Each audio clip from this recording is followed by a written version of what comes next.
ఈ ఉగాది నుండి astrology plus law of attraction తో కొత్త జీవితాన్ని మొదలు పెట్టండి. వెంటనే జేకేఆర్ గురువు గారి పర్సనల్ అపాయింట్మెంట్ తీసుకోండి.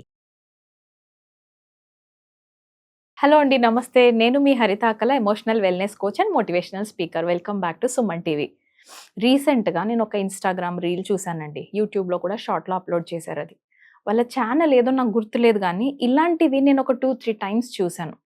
ఏంటి అంటే, వైఫ్ అండ్ హస్బెండ్స్ ఒక కెమెరా పెట్టుకుంటారు. వైఫ్ ఏం చేస్తుంది, ఛానల్ ఆల్రెడీ ప్రమోట్ చేసుకుని ఉండుంటారు వైఫ్ అండ్ హస్బెండ్స్ ఇద్దరుని. సో ఆల్రెడీ సగం జర్నీ అయిపోయింది. వ్యూవర్స్ని పెంచుకోవాలి, కాంటెంట్ ఎలా తయారు చేయాలో తెలియట్లేదు కొంతమందికి, నాట్ ఎవ్రీబడి. కొంతమంది కాంటెంట్ చాలా బాగుంది, బట్ ఈ చెంపలు పగలగొట్టడం ఉంది చూసారా, I'm completely against that. Completely against. And అవి చూడకండి. ఎందుకు చెప్తున్నానంటే, అలా హస్బెండ్ ఫ్రస్ట్రేషన్ వచ్చేసి వైఫ్ని చెంప పగలగొట్టేస్తున్నాడు. వైఫ్ ఫ్రస్ట్రేషన్ వచ్చి హస్బెండ్ది సీక్రెట్గా రికార్డ్ చేస్తోంది. అందులో ఇమ్మీడియట్గా ఎలా రియాక్ట్ అవుతాడో చూపించడానికి పబ్లిక్కి. అంటే మీ ప్రైవేట్ లైఫ్ ఏది? ఇంకా మీ ప్రైవేట్ లైఫ్ ఏది? రీల్స్ ద్వారా, ఈ యూట్యూబ్ షార్ట్స్ ద్వారా మీకు వచ్చే ఇన్కమ్ అదొక సైడ్ ఇన్కమ్ అవ్వాలి. ఐ రిపీట్, యూట్యూబర్స్కి చాలా మంది హై యూట్యూబర్స్ని నేను అనట్లేదు. They are making good content, they are getting good income. వాళ్ళు అలా బాగున్నారు, నేను కాదనట్లు, అందరినీ అనట్లేదు. This is not a generalised statement. But yes, ఇప్పుడు ఒక రీల్లో ఒక ఆవిడ పైన కూర్చున్నారు, మెట్ల మీద కూర్చొని ఫోన్ చూసుకుంటున్నారు. సడన్గా హస్బెండ్ ఎంటర్ అయిపోయాడు. రైట్, ఎంటర్ అయిపోయి ఏం చేస్తున్నావు, నువ్వేం చేస్తున్నావు, ఏం రీల్స్ చూసుకుంటూ కూర్చుంటున్నావు అనగానే వైఫ్ అలర్ట్ అయిపోయి ఫోన్ పక్కన పెట్టేస్తుంది. ఈ లోపల ఇద్దరు, వీడున్నాడు, ఇంకో బాబేడు అంటుంటే వాడు ఎక్కడో ట్యాంక్ వెనకాల దాక్కున్నాడు. అంటే వాడిని పట్టించుకోకుండా నువ్వు ఇది చేస్తున్నావు అని ఫాట్ ఫాట్ ఫాట్ అని 2-3 కొట్టాడు. అరే, వైఫ్ అండ్ హస్బెండ్స్లో మీరు ఏం ఎంకరేజ్ చేస్తున్నారు? ఒకరిని చెంప పగలగొట్టాలి వైఫ్ రీల్స్ చూస్తే అని మీరు మెసేజ్ ఇస్తున్నారా? నేను డైరెక్ట్ వాళ్ళనే క్వశ్చన్ చేస్తున్నాను. I'm so sorry to say this, but ఇలాంటి కాంటెంట్ మీరు తయారు చేయటం వల్ల తెలుసో తెలియకుండానో ఇంకో 10 నుంచి ఇంకో 10 మంది చూస్తున్న వాళ్ళ సబ్కాన్షియస్ మైండ్లో ఇలా వైఫ్ రీల్స్ చూస్తూ ఉండి పిల్లలు పట్టించుకోకపోతే నేను చెంప పగలగొట్టాలి అన్న మెసేజ్ ఇస్తున్నారా మీరు? Please don't pass this message. You can have open conversations. ఓపెన్గా మాట్లాడుకోండి. అరే, పిల్లల్ని పట్టించుకొని రీల్స్ చూడవేందిరా, ఇది ఆపు కదా అనటం ఎలా ఉంది? ఏమే నిన్ను ఇట్లానే నమ్మి అయ్యా పెంచిండు అని ఒకటి రెండు చెంపలు పగలు కొడితే ఎట్లా ఉంది? How can you behave like this and make such videos? మీకు వ్యూవర్స్ కోసం, మీకు మనీ రావటం కోసం బెట్టింగ్ గేమ్స్ పెంచుకుని వాళ్ళు ఆస్తులు అమ్ముకునేదాకా తీసుకెళ్ళి యూత్ని మనం నాశనం చేసిన తర్వాత మీ ఇంట్లో వాళ్ళ ఏడుపుల నుంచి బాగుంటారని మాత్రం అస్సలు అనుకోవద్దు. నేను చెప్పడం అర్థమవుతుందా? మీ కాంటెంట్ వల్ల నలుగురికి ఉపయోగపడాలి, నలుగురు జీవితాలు బాగుపడాలి. కానీ సబ్కాన్షియస్గా వాళ్ళకి మీరు ఇచ్చేది నెగిటివిటీ అయితే, ఆ నెగిటివిటీ తిరిగి స్పైరల్గా అయ్యి మీ ఇంటి దాకా రావడానికి మల్టిప్లై అయ్యి ఎక్కువ రోజులు పట్టదు. మీ ఇంట్లోనే ఆ సమస్య మొదలయ్యిద్ది. అర్థమవుతుంది కదా? సొల్యూషన్ ఓరియంటెడ్గా మాట్లాడండి. ప్రాబ్లమ్ ఓరియంటెడ్గా, ప్రాబ్లమ్స్ పెంచే విధానంగా వీడియోస్ అండ్ రీల్స్ తీయొద్దు please. This is a personal request అనుకోండి. అండ్ ఇంకొకటి వెరీ ఇంపార్టెంట్ పాయింట్, వైఫ్ని అలా కొట్టేసే కంటే ఆ వైఫ్ ఎందుకు లోన్లీగా ఉందో కానీ మీరు ఆగి కానీ ఆలోచించగలిగితే నాకు కనెక్ట్ చేయండి మీ వైఫ్ని, నేను మాట్లాడతాను ఆవిడతో. She's interested, I will try to talk to her. అంతేగాని చెయ్యి ఉంది కదా, దేవుడు ఒక చెయ్యి ఇచ్చాడంటే నలుగురికి అన్నం పెట్టడానికి, ఆడపిల్ల పైన చెయ్యి ఎత్తడానికి కాదు. This is very serious. అంటే బాగా బాధేసింది ఆ వీడియో చూసిన తర్వాత. How can you people just slap your wife man? ఎంతో నమ్మి తల్లిదండ్రులు పెంచిన తర్వాత అక్కడ వదిలిపెట్టుకొని అన్ని వదులుకొని మీ దాకా వస్తున్నారంటే మీరు కాపాడతారు అన్న నమ్మకం ఉంది కాబట్టి మీ దాకా వస్తారు. ఆవిడ ఇంటికి వచ్చినప్పుడు మీరు తనని ఎలా ట్రీట్ చేస్తారో రేపొద్దున నీ పిల్లలు మీ ఇంట్లో మీ రాబోయే అల్లుల్లో లేకపోతే కోడల్లో నిన్ను అలానే ట్రీట్ చేస్తారు. ఎందుకంటే నీ ప్యాటర్న్ అది. సో కొట్టి సొల్యూషన్స్ తెచ్చుకోవాలి అనుకున్న వాళ్ళు ప్లీజ్ కనెక్ట్ టు మీ. కొంచెం కంట్రోల్ ఎలా చేసుకోవాలో కూడా ట్రైనింగ్ ఇస్తాను నేను. Right, I'm completely against this domestic violence. ఒకరిని కొట్టి మీరు ఏం సాధిస్తున్నారు, ఏం చెప్పడానికి ట్రై చేస్తున్నారు? That you are more powerful? No, this is not the message you are giving.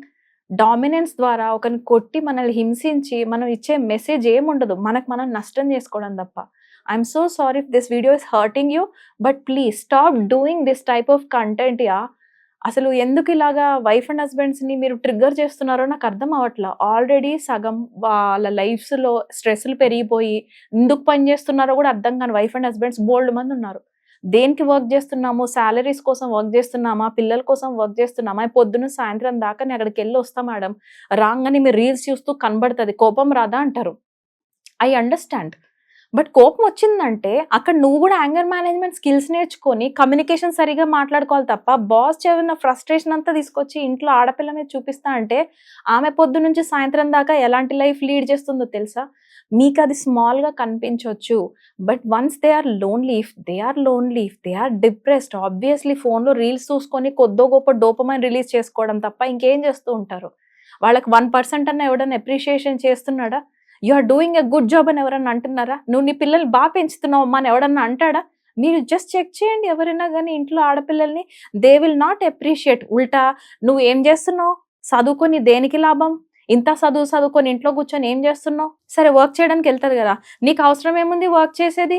ఇంట్లో పిల్లల్ని నేను సంపాదిస్తున్నా, ఇంట్లో పిల్లల్ని చూసుకోపో అంటారు. Both ways if you are talking వాళ్ళు ఎలా ఉన్నారో తెలుసా? వాళ్ళ ప్యాటర్న్స్ ఎలా ఉన్నాయో తెలుసా? నేను కనెక్ట్ అవుతాను కాబట్టే చెప్తున్నాను ఇక్కడ దాకా. వాళ్ళు చాలా హారిబుల్‌గా, లోన్లీగా, డిప్రెస్డ్‌గా ఉన్నారు. If your wife is going through these reels అడిక్షన్స్‌నో నాకు కనెక్ట్ చేయండి. అంతేగాని చేయి చేసుకోవద్దు. Please this is a sincere request from my end. Again నేను చెప్తున్నా. కొట్టి మాత్రం కాంటెంట్ తయారు చేయకండి. బికాజ్ సమ్‌వేర్ మీ ఇంట్లో మీరు కొట్టుకునేదాకా రియల్‌గా అది నవ్వుకుంటున్నారు రీల్స్ తర్వాత. కానీ ఆ రీల్ తయారు చేస్తుంది రియలా? ఫేకా? అని మీకు తెలుస్తుంది. వేరే వాళ్ళు రియల్ ఎమోషన్స్ అనుకుంటారు. They don't know that these are fake emotions. వాళ్ళు ఆల్రెడీ ప్లాన్డ్‌గా ఉండి ఇంకోటి ఆడియన్స్‌కి చెప్తున్నానండి. ఇలాంటి కాంటెంట్ చూస్తూ మీరు ఎంకరేజ్ చేయకండి. Most importantly don't waste your time in putting messages. అందులో మీకెందుకు కామెంట్స్ చేయాల్సిన అవసరం ఏముంది? మీ కామెంట్సే వాళ్ళ బిజినెస్ అవుతున్నాయి తెలుస్తుందా మీకు? మీరు అందులోకి వెళ్లి కామెంట్స్ చేసి, "ఒరేయ్ వెధవ ఇలా కొట్టకురా, ఒరేయ్ సో అండ్ సో" నేను టైమ్ వేస్ట్ కూడా చేయను అందులో. But I am just telling you. మీరు వేరే వాళ్ళ రీల్స్ చూడటం వల్ల దిస్ ఈస్ అ సోషల్ మిమ్మల్ని ఒక అడిక్షన్‌లోకి ఈ అడిక్షన్‌లోకి లాగుతున్నందుకు వాళ్ళ బిజినెస్ జరుగుతోంది అక్కడ. మీరు ఎంతసేపు షార్ట్స్ చూస్తున్నారు బాబా? అంతసేపు మీ మీద మీకు కంట్రోల్ కోల్పోతున్నారు.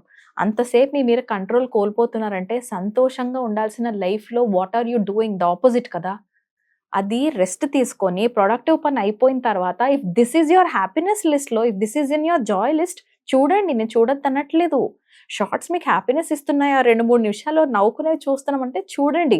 బట్ మీ కంట్రోల్‌లో ఉందా అని నేను అడుగుతున్నా. ఒక షార్ట్ చూసిన తర్వాత రెండో షార్ట్ మీ కంట్రోల్‌లో ఉండి వస్తుందా? లేకపోతే ఏ షార్ట్ వచ్చినా 60 సెకండ్స్ ఆఫ్ ఇన్ఫర్మేషన్ మీరు బ్రెయిన్‌లో వేస్తున్నారా? వెరీ ఇంపార్టెంట్ 1 షాట్, 2 షాట్స్ చూసి వదిలేద్దాం. 5 మినిట్స్ చూద్దాంలే అనుకున్న వాళ్ళు 50 మినిట్స్, 1 అవర్ చూసిన వాళ్ళు ఎంతమంది ఉన్నారు? ఒకసారి మీకు మీరు చేతులేసుకోండి గుండె మీద. రైట్. సో నేను ఇక్కడ ఎవరిని అనట్లేదు. సోషల్ అడిక్షన్, డిజిటల్ డిటాక్స్ అన్నీ ఉంటాయి. నా దగ్గర కనెక్ట్ అయ్యే కొద్దీ స్లోగా మీకు నేను ఏ సబ్జెక్ట్ నేను చెప్పగలనో నేను స్టడీ చేయగలుగుతాను. బట్ ఒక్క రిక్వెస్ట్ హస్బెండ్స్‌కి, వైఫ్స్‌ని కొట్టకండి ప్లీజ్. కొట్టి వాళ్ళని కంట్రోల్ చేయడానికి అస్సలు ట్రై చేయొద్దు. ఎందుకంటే మీ చుట్టుపక్కల మీ పిల్లలకి మీరు ఇస్తున్న ట్రైనింగ్ రేపొద్దున నన్ను కూడా కొట్టి కంట్రోల్ చేయండిరా అని. Don't do this yeah! Please. Not to your wife, not to your future kids, not to your future ఎవరికైనా సరే డోంట్ డూ దిస్. కొట్టి మనం సాధించేది ఏం లేదు. మాట్లాడి ఓపెన్ కాన్వర్జేషన్స్ చేసి ఏమన్నా పనికొచ్చేవి చేసుకోండి. అండ్ ప్లీజ్ అలాంటి కాంటెంట్ తయారు చేయకండి. Please don't make this content. And this is a request. నేను ఎవరిని గాని ఒక XYZ person but still don't do this content because వాళ్ళలో రియల్ ఎమోషన్స్ అనుకుంటున్నారు. వాళ్ళు తెలియకుండానే అవే చేస్తున్నారు ఇళ్లల్లో. ఇది మల్టిప్లై అవుతోంది సొసైటీలో. దీనికంటే వాళ్ళిద్దరూ ఎలా దగ్గరికి రావాలో, ఇలా ఉన్నప్పుడు వాళ్ళిద్దరు ఎలా ఓపెన్ కాన్వర్జేషన్స్ చేశారో, మనకి వ్యూస్ తక్కువొచ్చినా పర్లేదు. డబ్బులు మెల్లగా వస్తాయి. మంచి కాంటెంట్ తయారు చేసే కొద్దీ. కానీ ఇమ్మీడియేట్‌గా ఇలా కొట్టటం వల్ల సడెన్‌గా మీకు మిలియన్ వ్యూస్ వస్తున్నాయి కాబట్టి ఇదే నేను కంటిన్యూ చేయాలని you are becoming a different person. Yeah! మీరు మారిపోతారు ఆ ప్రాసెస్‌లో. మీ వాల్యూస్‌కి స్టిక్ అవ్వండి. మీ వైఫ్ మీద మీరు హ్యాండిల్ చేసేంతలా మీ ఫ్రస్ట్రేషన్స్ ఉన్నాయంటే మాత్రం ప్లీజ్ మాకు కనెక్ట్ అవ్వండి. Because you need an other person to cry out. Okay. కింద కనిపిస్తున్న నంబర్‌కి మీరు మాకు కాంటాక్ట్ అవ్వచ్చు. మీరు 1 అవర్ సెషన్ ద్వారా మాతో మాట్లాడిన తర్వాత ఫర్దర్ సెషన్స్‌కి వెళ్తారో వెళ్ళరో మీ ఇష్టం. బట్ ఈ 1 అవర్ సెషన్స్ తీసుకోండి. If we can help out it will be very, very, very thankful. నేను చాలా థాంక్స్ చెప్తాను. Right. Thank you so much. నమస్తే.